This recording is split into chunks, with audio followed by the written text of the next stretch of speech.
అందరికీ నమస్తే. ఈరోజు దొండకాయ ఎగ్ ఫ్రై ఎలా చేయాలో చూద్దాం.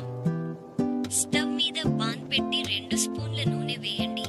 నూనె వేడయ్యాక జీలకర్ర, కరివేపాకు, పచ్చిమిర్చి, ఉల్లిపాయ ముక్కలు వేసి వేయించుకోవాలి.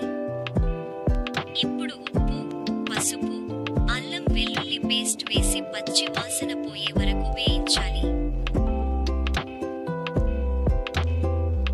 ఇప్పుడు కోసి పెట్టుకున్న దొండకాయ ముక్కలు వేసి బాగా కలపాలి. మూత పెట్టి సన్నని మంట మీద దొండకాయ ముక్కలు మెత్తబడి ఎర్రగా వేగే వరకు మధ్య మధ్యలో కలుపుతూ మగ్గనివ్వాలి. ఇప్పుడు పాన్లో కోడిగుడ్డు కొట్టి వేయాలి.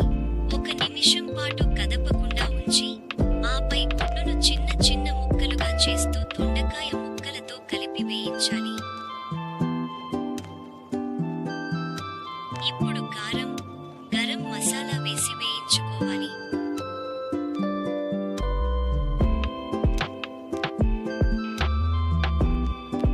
చివరగా కొత్తిమీర